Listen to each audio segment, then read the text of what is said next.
I never thought my own blood would be the one to betray me, let alone that my own father would stand behind it, patting him on the back while I was left to pick up the shattered remains of my life.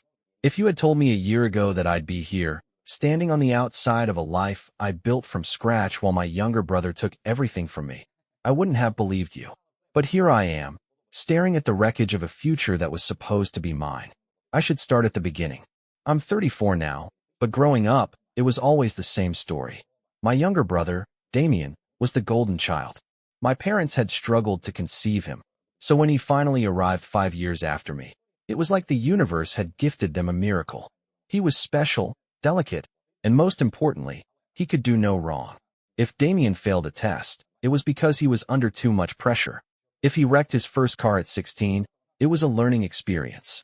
If he stole from my savings account when we were kids, he's your brother, let it go. I let it go a lot. Meanwhile, I had to be the responsible one. The one with straight A's, the one with a part-time job by 14, the one who handled everything Damien left in shambles. Our dad ran a construction and renovation business. Nothing massive, but steady, with a good reputation. He took me under his wing young, teaching me everything about the trade. I worked my way up, first as an apprentice, then as the one handling major projects. Damien, on the other hand, coasted through life. He partied through college, switched majors 3 times, and still ended up dropping out. When he got bored of trying, he started calling himself an entrepreneur, which meant he jumped from one half-baked scheme to another, using our dad's money as fuel. Still, I tried to be patient. Even when Dad paid off his debts. Even when Damien slacked off and left me to pick up the work at the company. Even when our family gatherings felt more like showrooms for my brother's next disaster. Then I met Amelia. She was everything Damien wasn't. Sharp, ambitious, and hardworking. We met through a commercial project she was managing, and from the first day, I knew she was different. She actually cared about the work, the details, and doing things right. She wasn't just another business contact. She became my partner, in every sense of the word. Within a couple of years, we were engaged, planning a wedding, talking about our future. Amelia wasn't just my fiancée, she was a part of the company too. She streamlined everything, from our finances to our contracts, turning what had been my dad's old-school operation into something modern and thriving. It was supposed to be perfect. Then Damien came back, again. After yet another failed business venture left him broke, my dad did what he always did, handed him a lifeline. This time, it wasn't just money. It was a job. In my company. The company I had poured my blood, sweat, and years into. I objected, of course. It wasn't just about Damien's work ethic. It was about everything. He wasn't built for responsibility. He barely understood the difference between a framing nail and a finishing nail. He thought showing up to a site in designer sneakers made him a businessman. But as usual, Dad dismissed me. Damien just needs the right guidance, he said. Help him. He's your brother. So I did what I always did. I swallowed my frustration, buried the resentment, and tried to make it work. I kept my head down and focused on what mattered. My job, my future, Amelia. But I should have known better. Damien didn't want to work. He wanted a shortcut. And he found it. In the worst way possible. At first, it was small things. Amelia taking more business calls at odd hours. Damien staying late at the office, suddenly showing an interest in learning the trade. I dismissed it. I wanted to believe that maybe, just maybe, he was actually trying this time. Then Amelia changed. She stopped talking about the wedding as much.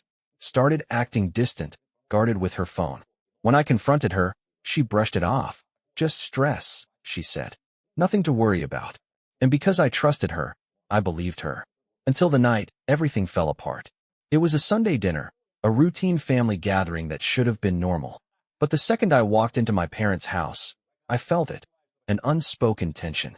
Amelia sat across from me, barely meeting my eyes. Damien was unusually quiet, a little too polite. Something was off. Then, in the middle of dinner, my mom blurted it out. Damien has some big news, she said, beaming. You should tell your brother. I turned to him, waiting. He wouldn't look at me. I'm going to be a dad, he said. Silence. The words didn't compute at first. The room blurred, the sounds dulled, my brain refusing to piece together what it already knew. And then, Amelia lowered her head. And I understood. It wasn't just that Damien had betrayed me. It was that he'd done it with her. The woman I was supposed to marry. The life we were supposed to build. All gone. I don't remember much after that. I don't remember flipping the table, the shouting, my dad stepping in, my mom's tears. But I remember Damien's face. The way he smirked, just a flicker, just for a second. Like he had won. Like he had taken what was mine. And that's when I knew. I wasn't just going to walk away. I was going to make them pay. The days after the betrayal were a haze of anger and disbelief. I stayed away from my family, away from the company, away from everything that reminded me of the life I had just lost. My phone buzzed constantly, calls from my mother, texts from my father, even Amelia trying to reach me. But I ignored them all.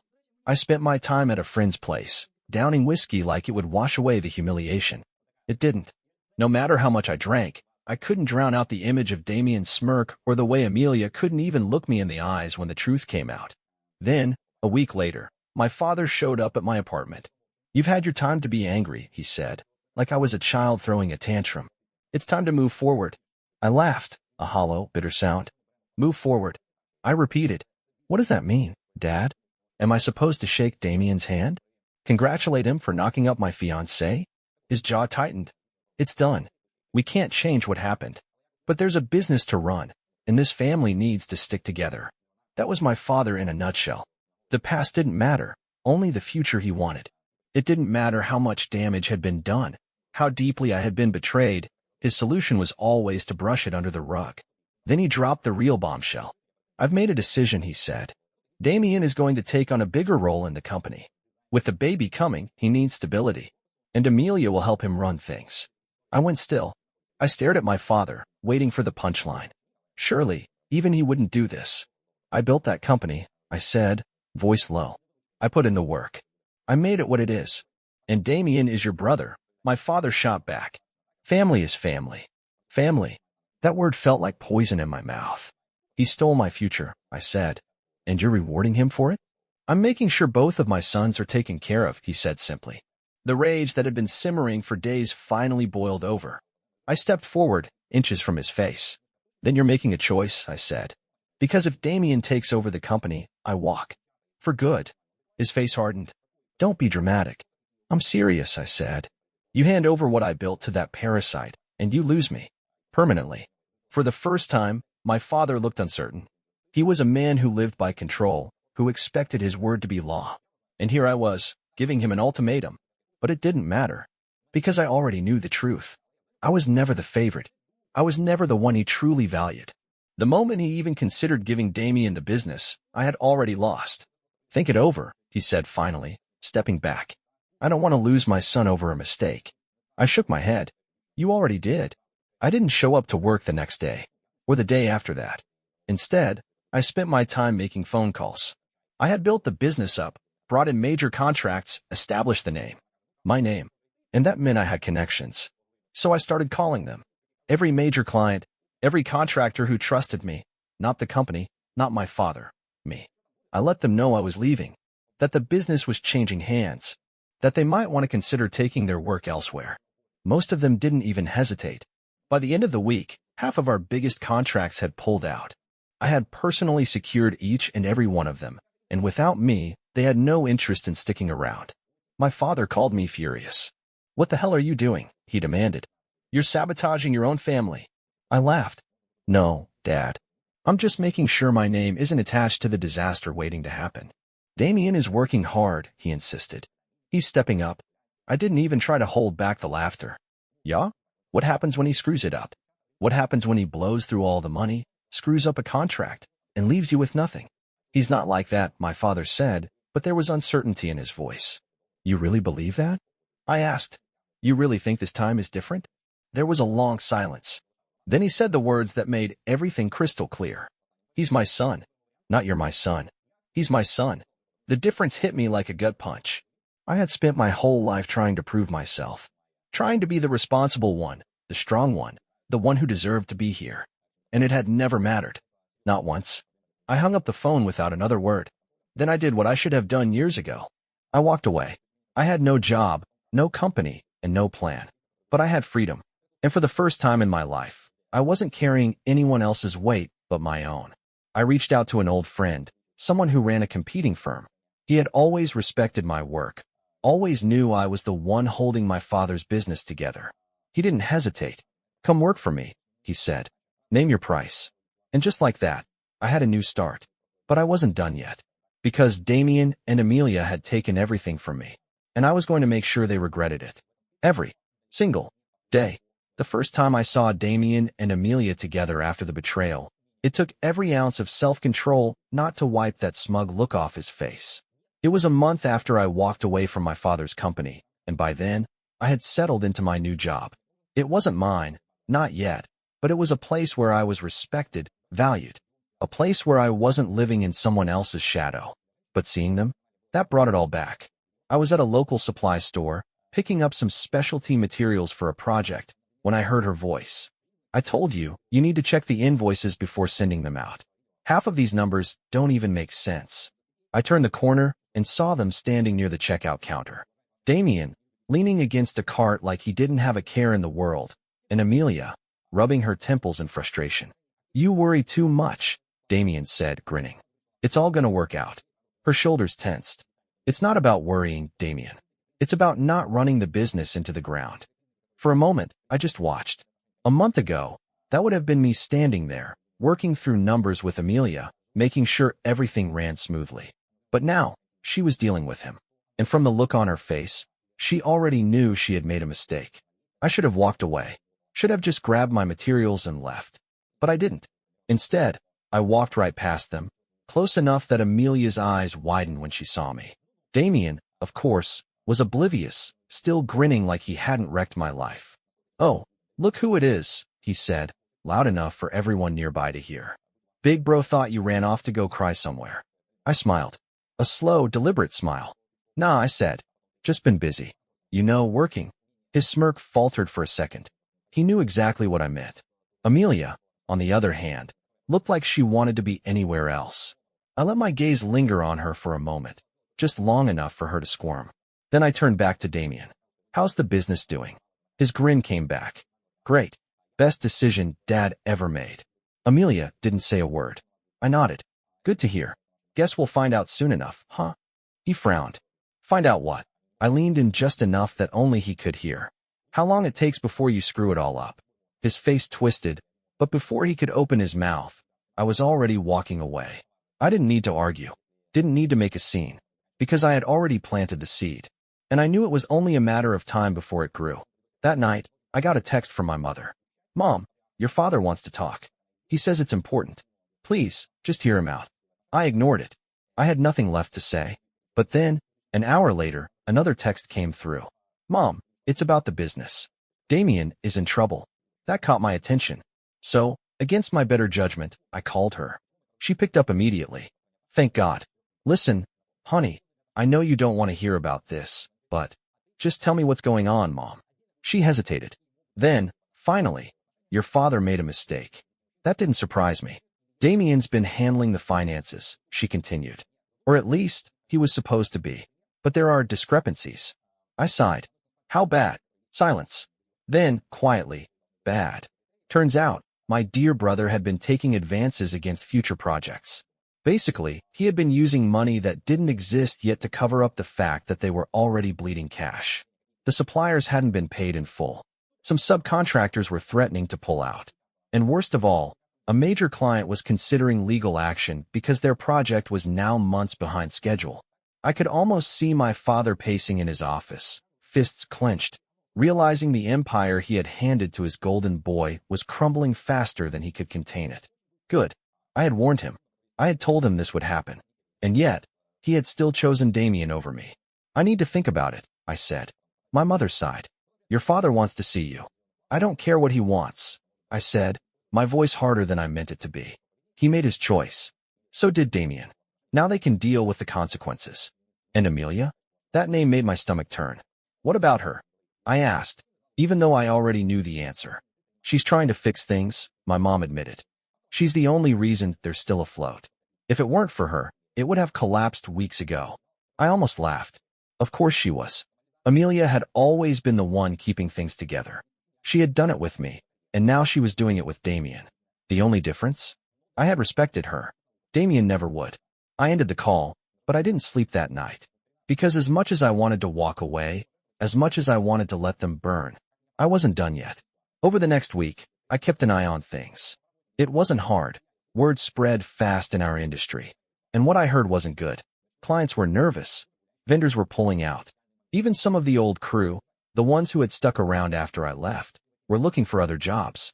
Damien was in way over his head, and he was about to realize that charm and excuses wouldn't fix this. Then, one afternoon, I got an unexpected message. Amelia, I know I'm the last person you want to hear from, but we need to talk. I stared at my phone. I should have ignored it. I wanted to ignore it.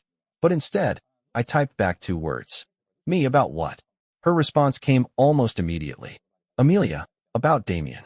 About the business. About everything. I tapped my fingers against the counter, considering. Then, finally, I sent one last message. Me, fine. Meet me tomorrow. But don't expect me to save you. Because I wasn't here to fix their mistakes. I was here to make sure they paid for them. I shouldn't have agreed to meet Amelia. I knew that the second I saw her standing there in the cafe, hands wrapped around a coffee cup like she needed the warmth to keep from breaking apart. She looked different, tired, thinner than I remembered, and the confidence that had always defined her seemed cracked, like she was barely holding herself together. I slid into the seat across from her. You've got 10 minutes. She flinched at my tone but nodded. I deserve that. Yeah, you do, I said, leaning back in my chair. So, what do you want? She exhaled, staring down at her cup. Damien's going to destroy the company. I scoffed. He already has. She winced. It's bad, Elias. Hearing her say my name felt like acid. Not my problem. She bit her lip. I know, but it is my problem. I studied her. Amelia had always been poised, always in control. Seeing her like this, uncertain, almost desperate, felt strange. He doesn't listen to me, she admitted. He just keeps making decisions without thinking them through. He's taking jobs we don't have the manpower for, signing contracts without reading the fine print. And the money, she sighed. There isn't any. He's draining it faster than I can fix it. I tilted my head. And yet, you still stuck around. Her jaw tightened. I thought I could handle it. I thought if I worked hard enough, if I pushed him in the right direction, I could make it work. I laughed, shaking my head. That's your problem, Amelia. You think you can fix people. You thought you could fix me, and when that didn't work, you jumped to the next project. Except Damien isn't me. He's not a man who wants to be better. He's just a leech who takes what he wants and moves on when it falls apart. Her eyes darkened. You think I don't know that now? I leaned forward, lowering my voice. I don't care what you know. You made your choice, Amelia. You chose him. She swallowed, looking away. I made a mistake. A sharp, bitter laugh escaped me. Yeah? And what exactly do you want me to do about it? For the first time, she met my gaze directly. I want out. I went still. I can't do this anymore, she said, voice quiet but firm. I thought I could, but I can't. Damien, he's not who I thought he was. I raised an eyebrow. You mean he's exactly who I always told you he was? She flinched again, but nodded. I sat back, crossing my arms. So leave. Walk away. It's not that simple, she murmured. I frowned. Why? She hesitated. Then, barely above a whisper, she said, because I made a deal with your father. Something cold settled in my gut. What kind of deal? She swallowed hard. When you left, your father panicked. He knew Damien couldn't run the business alone, but his pride wouldn't let him admit it. So he came to me. She paused. He offered me partial ownership. In writing, if I agreed to stay and keep things stable, I'd get a cut of the company. My fists clenched under the table. And you took it. She nodded. I told myself it was business, that it was the smart choice. But I was wrong. I forced my voice to stay even. So let me get this straight. You betrayed me, took my family's business, helped Damien run it into the ground, and now, because it's falling apart, you want my help? She looked down. I didn't know how bad it would get. I scoffed. You're supposed to be smart, Amelia. Her eyes snapped up, anger flickering behind them. You think this is easy for me? You think I don't regret everything? Damien lied to me just like he lied to everyone else. I smirked. And now you finally get to see what it feels like. She exhaled sharply, like she wanted to argue, but knew she didn't have a leg to stand on. I pushed my chair back, standing. You want out? That's not my problem. You made this mess. You deal with it. Her hand shot out, grabbing my wrist. I froze. Elias, she said, voice barely above a whisper. He's worse than you think. Something in her tone made my stomach twist. I sat back down. Explain. She hesitated, like she wasn't sure how much she should say. Then, finally, she spoke. He's not just mismanaging money, she said. He's stealing it. I raised an eyebrow. Stealing? She nodded. He's been funneling money out of the company. I don't know where it's going, but it's a lot. More than just carelessness. I frowned. And my father? She sighed. He's in denial. Every time I try to bring it up, he says Damien is figuring things out or just needs more time. He refuses to believe his perfect son could do something illegal. I clenched my jaw. He's going to drag the company under. She nodded. And when it collapses, I'll go down with it. My name is on the business now, too. I studied her for a long moment. She had betrayed me. She had picked my brother over me, taken everything we built together and handed it over to the person who least deserved it. And now? Now she was trapped in the very web she had helped spin. I should have walked away. But something about this felt off. Damien had always been reckless, but stealing from the company? That was something else entirely.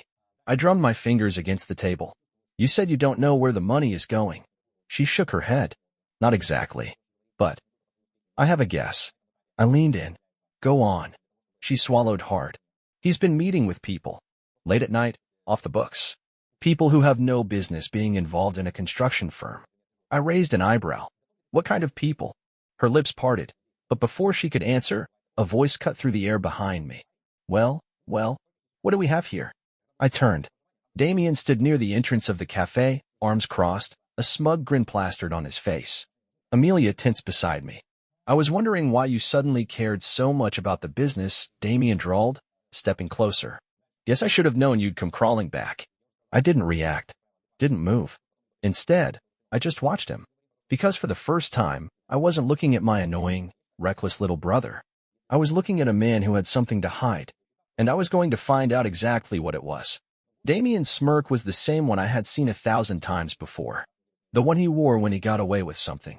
The one that used to make me want to smash my fist into his face when we were kids. But now? Now, I wasn't just angry. I was curious. Because Amelia wasn't the kind of person to panic easily. If she thought Damien was in deeper trouble than just mismanaging the business, then there was more to this than I had realized. I leaned back in my chair, letting my lips curve into a slow smile. Crawling back? That's cute, Damien. Almost as cute as the mess you're making.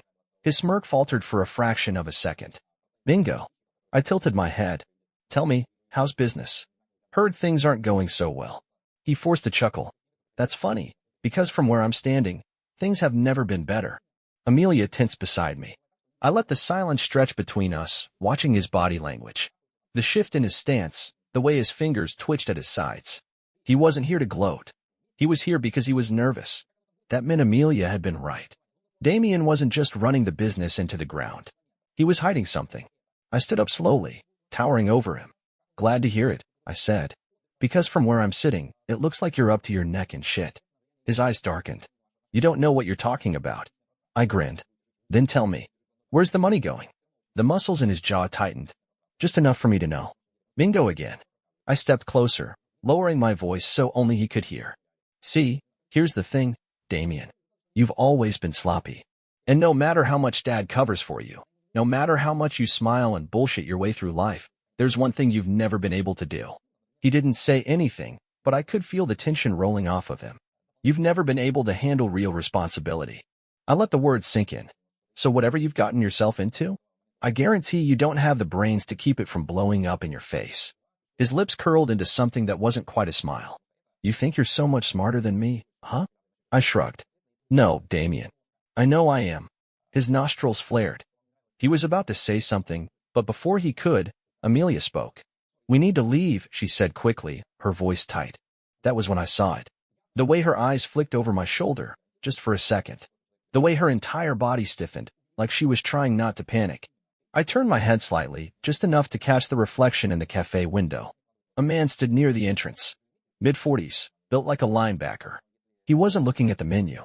He wasn't waiting for a drink. He was watching us. More specifically, he was watching Damien. And suddenly, everything clicked. I turned back to my brother. Oh. My grin widened. You're in real trouble, aren't you? He glared at me. Walk away, Elias. Amelia grabbed my arm. He's right. Not here. Not now. I took a breath, weighing my options. I could push him right now, right here, and force him to admit what was happening. Or I could let him sweat. Let him wonder when I'd come knocking. Because now I had something I hadn't had before. Leverage. I gave Damien one last smirk before stepping away. See you soon, little brother. And then I walked out. Amelia and I sat in my truck outside the cafe, both of us staring straight ahead, the weight of what just happened settling between us. You were right, I said finally. This isn't just bad business. It's something else. She exhaled shakily. I think he's in with people he can't get away from. I thought about the man in the cafe. The way he had watched Damien, not with curiosity, but with expectation. Debt. It was always debt with Damien. How much does he owe? I asked. She hesitated. I don't know. I turned to her. Guess. She bit her lip. Hundreds of thousands. Maybe more. I let out a low whistle. And what was the last straw for you? She hesitated. The threats. I went still. What threats? She swallowed hard. A week ago, I overheard him on the phone. He thought I was asleep, but I heard him. He was begging someone for more time, swearing he'd have the money soon. And then she looked down at her lap. Then he went quiet. And when he spoke again, he just kept saying, I understand. I understand. I clenched my fists. Damien was an idiot. But he wasn't a killer, which meant whoever he owed money to. They were dangerous. And my father had given him everything. Why tell me this? I asked. Why now? She looked up at me, eyes filled with something raw. Because I know what happens when people like that don't get paid. I studied her for a long moment. Amelia was many things. But naive wasn't one of them. Which meant she wasn't just trying to get out. She was trying to survive. And suddenly, I wasn't just angry anymore. I was ready to end this. Not just for me. Not just for her. But because no matter how much I hated Damien, no matter how much he had taken from me, he wasn't going to make it out of this alive. Unless I did something about it. I spent the next 24 hours doing something I hadn't done in years, digging into my brother's mess. I still had contacts. People who owed me favors, people who actually respected me, unlike my father. I made calls, asked quiet questions, and followed a paper trail that Damien had been too careless to cover. And what I found? It was worse than I imagined. Damien wasn't just bleeding money, he had funneled it into a hole so deep there was no climbing out. Illegal gambling. Underground loans with interest rates so high they practically guaranteed failure. Money that had gone into the wrong hands, into the pockets of people who didn't just ask for their debt to be repaid. They took what they wanted. And those same people? They were done waiting. The next evening, I sat in my truck outside the office that used to be mine. Through the glass windows, I could see Damien inside, pacing, phone pressed to his ear. He was frantic. Good. Let him sweat. I climbed out, crossing the lot and pushing the door open without knocking. His head snapped up. The second he saw me, his face twisted. What the hell are you doing here? I shut the door behind me. We need to talk. I don't have time for your bullshit. Sit down. There must have been something in my voice because, for once in his life, Damien listened. He sank into the chair behind the desk, my desk. Or at least, the one that used to be mine. I walked to the edge of it, leaning down so we were eye to eye. How much do you owe? He stiffened. I don't know what you're talking about. I grabbed a pin from the holder on the desk and flung it across the room. It smacked against the wall with a sharp snap. Damien jumped. How much? I asked again. He swallowed hard. A few $100,000. I didn't blink. Try again. His eyes darted away. 500. Maybe more. I let out a slow breath, dragging my hands over my face. Jesus, Damien. He shifted uncomfortably. It's not. Shut up, I snapped. For once, he did. I paced the office, my mind spinning. $500,000. Owed to men who didn't take, I'm sorry, as a final answer. You're out of time, I said, turning back to him. They're coming for you. He rubbed the back of his neck, exhaling shakily. I know. I shook my head, disgusted. What the hell did you think was going to happen? That you could keep throwing money at the problem and it would magically go away. He looked up at me then, and for the first time in a long time, I didn't see arrogance. I didn't see that smug little brother who always knew Dad would bail him out. I saw fear. Real, bone deep. I might not make it out of this alive fear. And for the first time, I realized something terrifying. Damien wasn't just in over his head. He knew he wasn't getting out. They threatened Amelia, he said suddenly, voice barely above a whisper.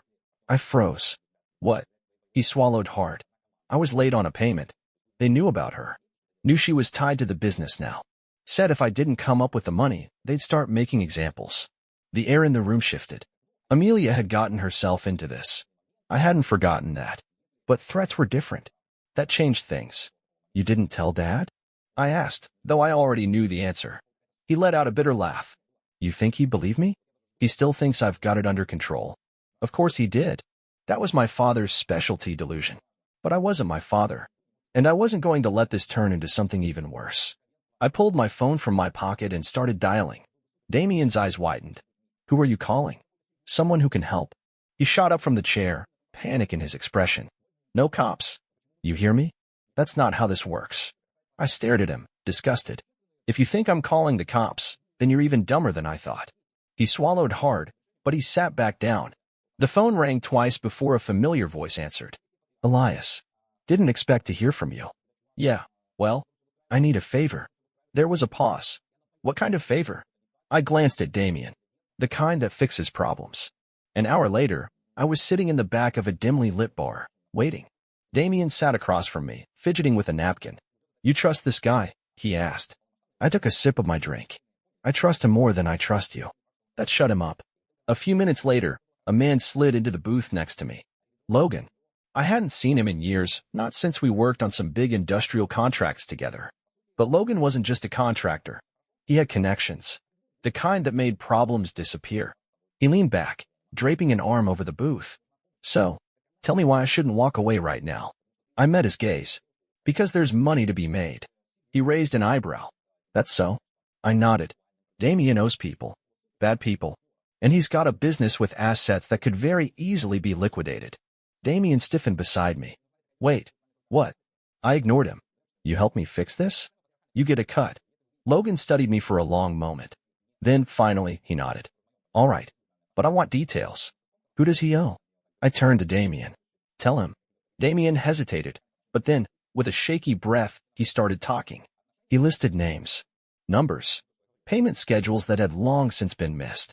And as he spoke, I saw something I hadn't seen in years. Logan looked amused.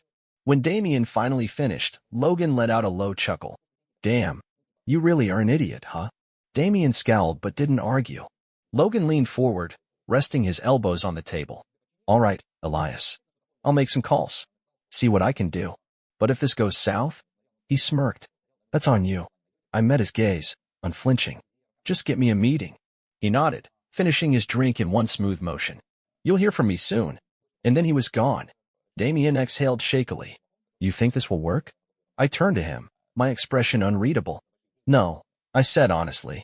But it'll buy us time. And sometimes, time was the only thing standing between life and death. I didn't sleep that night. Damien, for all his faults, had finally realized the gravity of the situation. He barely spoke after we left the bar, his usual smug arrogance completely stripped away. For the first time, he looked like what he really was, a scared little boy who had spent his whole life running from consequences. But now, there was nowhere left to run. Logan came through the next morning. I got you a meeting. It was at a warehouse on the east side of town. One of those places that didn't officially exist, where people who didn't officially exist handled problems that no one officially wanted to talk about. I drove. Damien sat in the passenger seat, silent, his leg bouncing with nervous energy. Stop that, I muttered. He swallowed and forced himself to stay still. We pulled up to the warehouse just after noon. Logan was already there, leaning against his truck, arms crossed. When he saw me, he nodded toward the entrance. They're waiting. I turned to Damien. Let me do the talking. He nodded quickly. Inside, the air was thick with dust and the sharp, metallic tang of something I didn't want to think too hard about. There were 3 men waiting, one seated in a chair, the other 2 standing like sentinels on either side. The one in the chair was the one that mattered. Mid-40s, salt and pepper hair, a scar running down the side of his jaw. I knew his type immediately. He wasn't some street thug, he was the kind of man who owned people like Damien. His eyes flicked up to us as we approached, and for a long moment, no one spoke. Then, finally, he leaned back, exhaling slowly. So, he said, voice smooth as glass. You're the brother. I didn't react. I'm Elias. He smirked. Elias. He nodded at Damien. And you're the idiot. Damien shifted uncomfortably. I cut him off. We're here to fix this. The man tilted his head. Fix it? Now, that's interesting. Because last time I checked, I wasn't the one who needed fixing. I kept my posture relaxed, even as my pulse pounded. How much does he owe you? The man's lips curled into something that wasn't quite a smile. $500,000. Damien sucked in a sharp breath. I stayed still. And how much has he actually paid? The man chuckled. Paid? Oh, that's adorable. He hasn't paid a dime. I clenched my jaw. I turned to Damien. You really didn't pay anything? He looked at the floor, ashamed. I kept thinking I'd win it back. I exhaled through my nose. Of course you did. The man in the chair tapped his fingers against the armrest. You're lucky, you know. If I didn't respect your brother for coming here like a professional, I'd already have pieces of you in several different parts of this city. Damien went pale. I leaned forward slightly. You want your money. We want this to go away. So let's talk. The man studied me. You think I need your permission to make this go away? No, I said simply. But you're a businessman, and businessmen prefer solutions over mess. His eyes glinted. I do prefer solutions. I took a slow breath. The company. Its assets. The equipment, the vehicles, the properties. I met his gaze. That's worth more than $500,000. Damien turned to me, alarmed. Wait. I ignored him. Take it. Take everything. The company, the contracts, the clients, whatever you want. Just erase his debt. The man's expression didn't change, but the air in the room shifted. This was something real. This was interesting. He drummed his fingers once, twice. Then he smiled. I like you, Elias. He stood up, adjusting his jacket. And I like this deal. I nodded. Then it's done. Damien gaped at me. But I turned to him, my voice ice. You did this. Now you deal with it. The man chuckled. See? That is what a real older brother looks like. The paperwork was handled within a week. The business, my father's business, the one I built, the one Damien had turned into a disaster, was gone. Liquidated. The debts were erased. The problem was solved. And Damien? He had nothing. No money. No home. No job. Amelia left him the second the deal was sealed. She packed her bags and disappeared, sending me a single message before she vanished. Amelia, thank you. I didn't reply. Because at the end of the day, I didn't do it for her. I did it because I refused to let my father's mistakes, Damien's mistakes, become mine. My father called a few days later. I heard what you did, he said. I didn't answer. I suppose I should thank you. I let out a cold laugh. Don't bother. He sighed. Damien is staying with us. He has nowhere else to go. I smirked. Sounds like a you problem. There was silence on the line. This is really it, then? He asked finally. I leaned back in my chair, staring out the window of my new office, the one I had earned on my own. Yeah, I said. It is. He exhaled slowly. Goodbye, Elias. I didn't say it back. And when I hung up, I felt nothing. No anger. No sadness. No regret. Just freedom.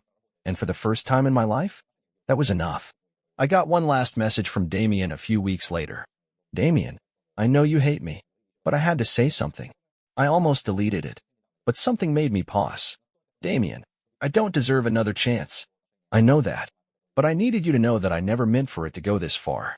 I never wanted to lose you. I stared at the screen for a long time. Then I typed back 2 words. Me. Too late. And then I blocked his number. Because for once in my life, I wasn't looking back. I was only moving forward.